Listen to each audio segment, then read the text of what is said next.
Allez, salut la famille Legar Invest. Aujourd'hui, je vais te montrer pourquoi enfin les débutants s'intéressent à la bourse et surtout pourquoi toi aussi tu peux le faire même si ton budget est modeste, tu penses que c'est trop compliqué, tu crois qu'il faut être riche, tous les biais cognitifs et on va dire les biais psychologiques ou les croyances limitantes, il y a plein de mots pour ça, tu entends assez souvent quand on commence à parler de la bourse, notamment venant de nos générations. On va voir tout ça, on va décortiquer les facteurs, les avantages et surtout à la fin, reste bien jusqu'à la fin, je vais t'expliquer 3 étapes simples pour te lancer sereinement. Allez, pour la première, on va commencer par la première partie. La première partie, c'est simple, c'est pourquoi, on va voir pourquoi l'engagement des débutants en bourse a explosé ces dernières années. Alors premièrement, tout simplement, par le contexte, hein, ça dépend des pays, mais on va regarder par exemple la France. On voit que le système de retraite est à bout de souffle, que ton salaire ne suffira plus pour subvenir à tes besoins, à tes loisirs, au coût de la vie tout simplement. Donc aujourd'hui, au moment où je fais cette vidéo, il est primordial, indispensable d'aller chercher d'autres sources de revenus. Et la bourse fait partie de ces possibilités. Si tu me suis sur cette vidéo, sur cette chaîne, pardon, je t'ai expliqué, il y a plusieurs piliers de richesse possibles. Et la bourse en fait partie, hein, avec l'immobilier, avec le e-commerce, avec le business physique, bien évidemment, etc. Tout ça sont des piliers de richesse. L'objectif aujourd'hui, c'est de diversifier ses actifs pour construire un patrimoine qui soit résilient, en fonction de, malheureusement des sujets ou des problématiques macro en dehors, sur lesquelles tu ne peux pas contrôler. Et là, on voit bien qu'en France, par exemple, le système de retraite arrive au bout. Il va falloir vraiment se la créer nous-mêmes, cette retraite. Donc, il est important d'aller chercher d'autres sources de revenus. Et la bourse est une bonne source de revenus. Pourquoi? Parce que aujourd'hui, tu n'as plus d'excuses pour, par exemple, pour dire je n'y arrive pas, c'est trop complexe. Il y a énormément de formations, ma chaîne en fait partie. Il y a des courtiers qui même font des MOOC, enfin font des cours, etc. sur leur application. Tu as beaucoup de pédagogie qui sont mis. Alors bien évidemment, comme toute connaissance, ça va demander un peu d'effort. Mais si tu veux, après moi je fais partie des gens que si tu veux t'investir, si tu veux investir dans un actif, comme de partout, quand on parle d'investissement, il faut se renseigner, il faut se former, il ne faut pas partir n'importe comment, à moins que tu sois complètement, je veux dire, complètement, que tu ne te poses pas de questions et que tu as été de baisser, mais tu vas perdre de l'argent, ça c'est certain dans ces cas-là. Donc il faut se former. Aujourd'hui, tu peux largement le faire. L'autre chose aussi, c'est que à un moment donné, la bourse, c'était des entrées avec un certain ticket, un certain capital. Il y a beaucoup d'actifs qui sont dans lesquels tu peux investir aujourd'hui avec pas beaucoup d'argent, et la bourse en fait partie. La bourse, aujourd'hui, tu peux rentrer avec des 1 euro, des 50 euros dans certains courtiers. Tout dépend après d'une histoire de frais, hein, je ne vais pas épiloguer là-dessus. Si tu veux avoir plus de détails, je te laisse aller voir sur ma chaîne et ma formation sur la bourse. Mais aujourd'hui, tu peux investir à partir de 10, 20 euros, 50 euros, d'accord. C'est assez facile. Les courtiers ont rendu l'investissement en bourse assez facilement. Quand on peut voir, par exemple, Trade Republic, on peut voir T212, on peut voir plein d'autres courtiers en ligne. C'est facile aujourd'hui d'investir en bourse. L'autre chose aussi, c'est que l'épargne traditionnelle, comme on a vu aujourd'hui, l'épargne traditionnelle rapporte de moins en moins et se fait bouffer par l'inflation. D'accord. Les livrets A, ça vaut plus rien. L'inflation, elle est à 3-4% au moment où 4% facile où je fais cette vidéo. Donc tout ce qui est en dessous de 4%, déjà, ton argent perd de la valeur chaque année que tu le laisses sur ce compte. Ok. Donc, le livret A, ça sert comme épargne de précaution, comme matelas de sécurité, mais ce n'est pas un outil d'investissement. D'accord. Si tu veux essayer de lutter un peu contre cette inflation, la bourse te permet de faire ça parce que la moyenne d'un ETF, par exemple, sur le SP500, est de 7 à 8% par an actuellement depuis qu'il a été créé. Donc tu vois, tu arrives à battre l'inflation. Et ensuite, l'autre chose aussi, c'est que les gens, et surtout les jeunes, emmènent ce changement, et tant mieux, au vu des difficultés qu'ils vont avoir pour leur vieux jour, commencent de plus en plus tôt à s'intéresser aux investissements au-delà pour avoir une source de revenus complémentaire à leur salaire. Et donc, ils commencent à voir que de plus en plus, la bourse, c'est une histoire de temps. Alors oui, si tu es comme moi, que tu as passé la quarantaine, ne crois pas que c'est trop tard, c'est juste que c'est une histoire de mensualité et de somme que tu vas mettre dans la bourse. Et en plus, on n'a pas les mêmes objectifs, ok? C'est pour ça que j'en parlerai à la fin de cette vidéo, ça dépend de ton profil et de ton âge aussi. Mais la bourse est une histoire de temps. Et là, pour le coup, si tu vois comme sur l'écran, on va aller voir un article, hein, tout simplement, ce qu'on entend des intérêts composés. Tu l'entends beaucoup, même sur ma chaîne, les intérêts composés, c'est quoi? Je t'ai pris tu tapes sur Internet, mais tu le vois plusieurs fois, hein. Par exemple, sur le site, là, tu vois que là, tu verses 10 000 euros sur un placement qui fait 3% d'intérêt par an. Et bien à la fin de la première année, tu as 300 euros d'intérêt. Donc 10 000 euros fois 3%, ok. Si tu les laisses investis, l'année d'après, ces 3%, ils ne viennent pas sur la base des 10 000 euros, ils viennent sur les 10 300 euros, ok. Et donc ça te fera la troisième année 10 927, et ainsi de suite. C'est des intérêts composés, ce qu'on appelle, parce que la première année, tu gagnes des intérêts sur ton placement, et la deuxième année, ça travaille sur la somme de départ, plus les intérêts de la première, etc., etc., ce qui emmène cet effet boule de neige, comme on l'appelle, d'accord?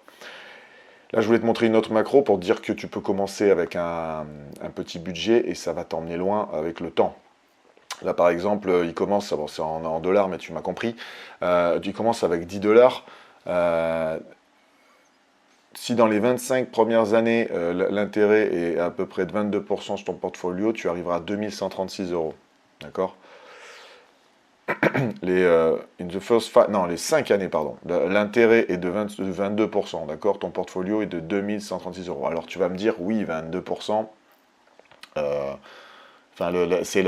c'est hyper puissant, mais par contre, ce qu'on est d'accord, c'est qu'il faut investir tout le temps. Ok, il faut rester investi si tu veux que les intérêts composés fonctionnent, d'accord? J'ai oublié de t'expliquer le contexte. Là, par exemple, c'est que tu mets 100 euros chaque mois avec un revenu de 10%. Ok, c'est-à-dire le 10%, par exemple, tu vas le trouver en bourse. Hein. Je ne cherche pas à comprendre. Tu vas le trouver en bourse. Tu vas pas le trouver en l'immobilier. L'immobilier actuellement, il est plutôt aux alentours de 5-6 et encore, tu peux monter à 8, mais il faut commencer à rentrer dans des structures de location et de la gestion et ça te fait un deuxième travail. C'est pas obligatoirement l'objectif que tu veux. Toi, l'objectif, c'est avoir un revenu complémentaire de ton salaire, mais qui ne demande pas 3 fois plus de boulot. Okay, donc là, le contexte de ce graphe, c'est 100 dollars par mois avec un intérêt des intérêts sur le placement de 10%. Qui peuvent être faits par la bourse, tu peux les atteindre. Okay, après, ça dépend ce que tu recherches. Ça dépend de ta stratégie et ça, j'en parlerai aussi à la fin. Donc, les 5 premières années, tu commences avec 10 dollars, tu mets 100 dollars par mois à l'âge de 25 ans, tu vois. 5 ans après, tu as 2000 dollars. Tu laisses investi. À la fin, tu vois, quand tu arrives sur la soixantaine, on va dire ça, tu as 318 000 dollars qui tournent. D'accord? Et ce qui est fou, c'est que ta contribution, tu vois ta contribution, c'est le orange là, elle bouge presque pas. Par contre, tes intérêts montent en flèche de manière exponentielle. Alors, il y a plein d'études qui montrent que le pilier, c'est 100 000 dollars.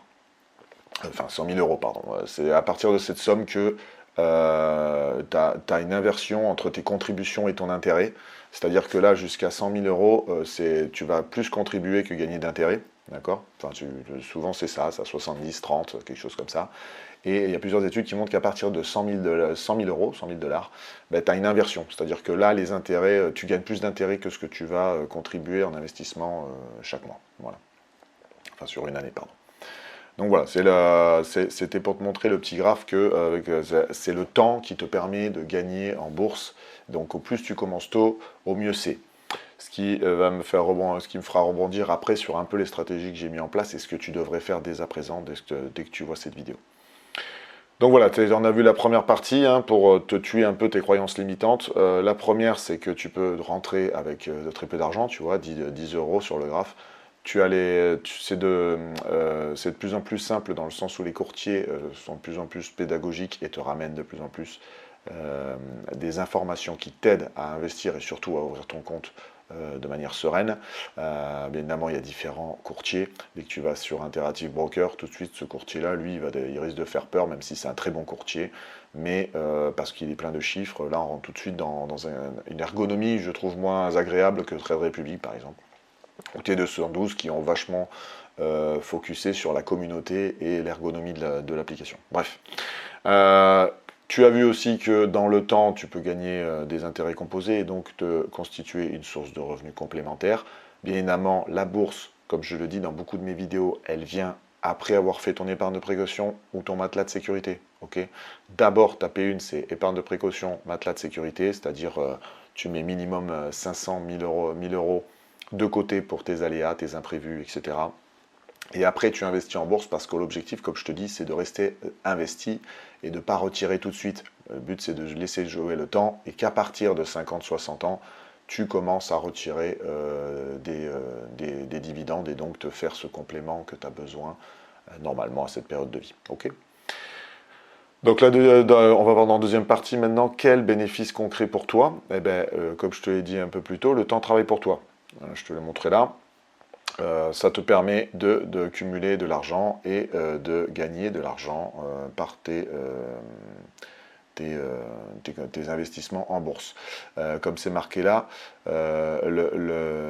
en 20 ans, tes intérêts ont plus que doublé. Voilà. Donc ça montre vraiment la force du temps. Ensuite, ça t'emmène bien évidemment de la tranquillité et de l'autonomie. Comme je te le disais plus tôt, tu n'es plus dépendant à un seul salaire qui devient, on va dire aujourd'hui, c'est une situation difficile et une situation dangereuse d'avoir qu'un seul salaire, hein, d'accord, enfin qu'une seule source de revenus. Donc tu amènes de la tranquillité parce que tu amènes une deuxième source de revenus. Et il y a même certains qui vont chercher des troisièmes sources de revenus, etc. Ça, c'est en fonction de ton envie de travailler et du temps que tu veux y mettre. Mais ça t'emmène de la tranquillité, de l'autonomie. Voilà. Et enfin, c'est un terrain de jeu assez accessible, comme je te le disais, parce que tu n'as pas besoin d'être expert pour débuter. Et de plus en plus, comme je te dis, il y a plein de gens, dont ma chaîne, qui t'aident pour comprendre les ratios qu'il faut regarder.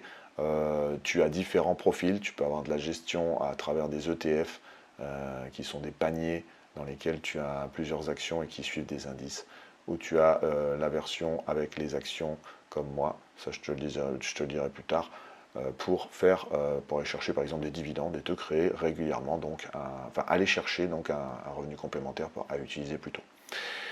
Donc voilà, ça c'était pour te montrer un petit peu les bénéfices concrets de la bourse, hein, tu l'as bien compris depuis le début de cette vidéo. Et maintenant, on va passer à ce que tu attends, c'est les 3 étapes simples pour franchir le pas. Alors, avant de te lancer, comme dans tout investissement, il faut que tu fixes un cap, un objectif, d'accord? Sur la bourse, je te conseille de faire un objectif sur 5-10 ans, pas en dessous. Parce que, comme tu l'as vu là, c'est au bout des 5 premières années que tu commences à peine à voir les intérêts composés travailler pour ton argent. Enfin, sur les contributions que tu y mets en tout cas. Donc du 5-10 ans. Et tu te donnes un objectif, voilà, 5-10 ans. Tu te dis combien tu vas mettre par mois. Là, pour ça, il faut faire un budget. Et pour ça, je te laisse aller voir, par exemple, ma formation, comment gérer ses dépenses personnelles pour connaître le budget qui te reste pour investir en bourse, d'accord, après avoir fait ton épargne de précaution. Et quand tu as le temps, le budget, tu dois chercher une stratégie. Il faut aller chercher la stratégie, donc choisir ton véhicule, ton actif dans lequel tu veux investir régulièrement. Donc tu as les gens qui ont par exemple la stratégie d'aller vers les ETF, donc ils investissent dans un panier d'actions, parce que les ETF c'est un panier d'actions qui suit un indice, par exemple le SP500, les 500 plus grandes sociétés américaines, le CAC 40, 40 sociétés européennes, etc., etc. Il en existe plein. Et là, donc, ils investissent dans un panier d'actions, ils suivent l'indice, qui est une stratégie assez passive, hein, et ils investissent chaque mois dedans pour faire gonfler ça. Il y a la version des gens qui veulent battre le marché, donc eux, bien évidemment, ils vont aller dans ce qu'on appelle le stock picking, ils vont investir dans les actions et vont essayer de battre le marché. Bon, c'est une stratégie comme une autre, ça demande un peu plus on va dire, d'investissement en temps, en connaissances et fait faire des transactions de temps en temps, un peu plus souvent. Et il y a la stratégie aussi que je fais moi, que tu vois sur cette chaîne, c'est ceux qui veulent se créer un revenu complémentaire par les dividendes. Et donc là, on va chercher aussi des actions, mais on va aller plutôt chercher des actions qui sont sur des sociétés qui sont solides financièrement et dans lesquelles on va essayer d'étudier. L'objectif, c'est qu'elles nous payent des dividendes toute notre vie. Ok. Donc on va plutôt chercher la régularité, la stabilité, la rentabilité d'une société pour qu'elle nous paye des dividendes toute notre vie. Et bien évidemment, une société qui a dans sa stratégie de payer ses actionnaires en dividendes, bien évidemment. Donc là, voilà, je t'ai donné trois grandes, on va dire trois grandes lignes, trois grandes stratégies suivies. Et bien évidemment, tu peux mixer. Moi, par exemple, oui, je suis dans le stop picking pour aller chercher les dividendes et me faire un revenu régulier, mais dans mon portefeuille, j'ai des ETF afin d'emmener la stabilité. Enfin, moi, je les considère des moyens pour stabiliser et lisser mon portefeuille pour rattraper, par exemple, les baisses qui peuvent arriver sur les actions. La bourse, c'est surtout aussi une affaire d'émotion. Et la bourse, si tu es dans l'émotion, tu vas perdre de l'argent. C'est là où tu achètes sur des storytelling. Hein, tu achètes lorsque des sujets sont en poupe, mais tu les achètes trop cher. Là, c'est à cause de ça, par exemple, que tu vas vendre trop tôt. J'ai fait une vidéo sur quand vendre des actions, je te laisserai aller la voir. Là, par exemple, oui, tu as peur et donc tu vas vendre trop tôt. Et là, tu vas perdre de l'argent. En gros, la bourse, l'objectif, quand tu rentres dedans, faut que mais j'ai envie de te dire, c'est un peu comme tout investissement.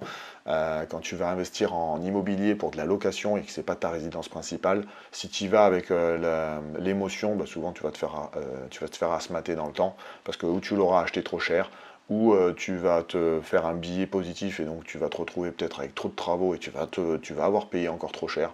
Ben, la bourse, c'est la même chose. Il ne faut pas jouer avec les émotions, il ne faut pas le faire avec ses émotions, il faut le faire avec des raisons concrètes et des chiffres, ce qu'on appelle des ratios financiers, dans lesquels et qui nous permet par exemple de sélectionner des actions. Okay, donc tout ça, tu le trouves dans ma formation Starter Bourse Invest, si tu veux te constituer un revenu complémentaire avec les dividendes. Donc, tu dois ramener ça au concret et aux chiffres, d'accord? Ça, in fine, c'est le message que je vais faire passer en bourse, mais ce n'est pas complexe si tu prends le temps de comprendre les ratios importants à regarder pour filtrer les actions qui t'intéressent et pour mettre en place une habitude. Et ensuite, bien évidemment, quand tu as fait, j'ai fait une parenthèse, hein, comme d'habitude, comme tu as fixé ton cap et que tu as choisi ton véhicule d'actif et que tu as commencé à investir régulièrement, donc on part sur la stratégie DCA, Dollar Cost Average, c'est-à-dire que chaque mois tu mets la même somme, voilà, ça c'est la stratégie que je te propose et qu'il faut faire quand tu débutes, et bien tu suis, tu ajustes et tu restes patient. Voilà, c'est encore une fois, il faut jouer sur ses émotions, il ne faut pas avoir envie de vendre par exemple trop tôt parce que tu as fait des gains de ouf. Ça dépend de la stratégie que tu as fait. Mais après, je suis d'accord, et ça fait partie d'une autre vidéo, quand tu achètes une action ou un ETF, il faut que tu réfléchisses au moment où tu achètes de ta sortie. Voilà, ce qui te permet de pas, pareil, de lutter contre tes émotions. Si tu as défini que tu voulais sortir de cette action parce que quand tu auras fait plus 20% de gains, eh bien, tu restes là-dessus, tu ne bouges pas. Comme ça, tes émotions ne rentrent pas en jeu, tu n'as pas une histoire de ah, je vais rester encore un peu, etc. et ne jamais atteindre ton objectif que tu t'étais fixé, ton objectif de sortie pour le coup, de vente que tu t'étais fixé quand tu t'es mis à acheter l'action. Mais ça, je te laisse tout ça aller voir dans ma vidéo. Donc voilà, je te montre encore 2-3 sources, tu vois, là on voit encore les années, là on est fait par les années, donc au bout de 2 ans, tu vois, il n'y a pas grand chose, au bout de 10, et là après tu vois une inversion, elle est par là, tu vois, 20, au bout de 20, 22, mais là c'est pareil, attention, n'aie pas peur, hein, il faut regarder l'investissement, d'accord, le contexte, pardon. Donc là ils m'ont mis quoi, c'est pas marqué sur celle-là, si, oui. Enfin, j'ai pas. Ah, voilà. Là, il a 1000 euros à 10%. Bon, ils prennent toujours 10% et pour toujours 1000 euros, c'est pour faire des gros chiffres. Toi, après, tu commences à 50, 100 $, comme je t'ai montré plus tôt, et ça marche. Voilà, donc je t'ai mis, je te montre plein d'infographies. N'hésite pas à me dire si tu veux les liens vers ces infographies. Donc je résume ma vidéo.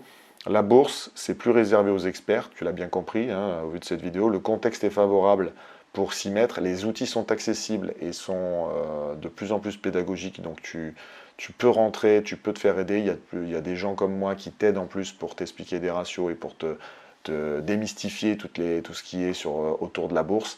La bourse, c'est un investissement aujourd'hui que tu peux, enfin depuis toujours j'ai envie de te dire, mais aujourd'hui de plus en plus rentrer dans les mœurs pour te faire un revenu complémentaire à ton salaire et te sortir de la précarité du salariat. Okay, parce que moi je l'appelle vraiment comme ça, c'est le salariat devenu une précarité aujourd'hui au vu du coût de la vie et du système de retraite qui est en défaillance. Et donc ça te permet donc de passer à l'action. Donc n'hésite pas à passer à l'action. Dernière chose, je fais une petite parenthèse pour tes enfants. Si tu veux aider tes enfants aujourd'hui, avant d'ouvrir un compte, tu sais, sur un livret A, etc., etc. Aujourd'hui, je t'en supplie, ouvre-leur un PEA ou un contre-titre dès à présent, parce que tu vois, si tu regardes, si je te remets le truc, hein, mais si tu l'ouvres à leur naissance et que tu leur donnes à 18 ans, d'accord, si tu fais, tu rajoutes, voilà, si tu leur mets 10, si tu leur mets 100 € par mois, alors un peu moins, mais à 8 ou 10% en bourse, à leurs 18 ans, tu leur ramènes un pactole de combien? Alors là, on a 40, là, ça fait 20 ans. Tu leur ramènes un pactole entre 20 000 et... alors ça, c'est avec 100 €, mais tu vois, entre 2 000 et 10 000 € à leurs 18 ans, tu vois. Et surtout, le fait d'avoir fait ça, ça t'éduque financièrement sur la bourse. Tu vas pouvoir leur transmettre le message et donc s'il faut, derrière, ils vont le garder et le faire encore plus fructifier. Mais surtout, tu leur donnes un moyen d'avoir une source de revenus complémentaire dès leur adolescence, au moment où ils ont le plus besoin d'argent. Voilà, c'était mon dernier message et je te laisse tranquille. Abonne-toi à ma chaîne, merci de me suivre de toujours aussi nombreux. Reste connecté, bien évidemment. N'hésite pas à aller voir ma newsletter Bonsaï, d'aller voir mes produits. Laisse-moi un like, dis-moi en commentaire ce que tu as mis en place pour tes enfants, dans quoi tu es investi. Moi, je lis à peu près tout, je lis tous les commentaires et j'essaie d'y répondre au mieux. Et surtout, je te retrouve à très vite pour une prochaine vidéo. Ciao, ciao.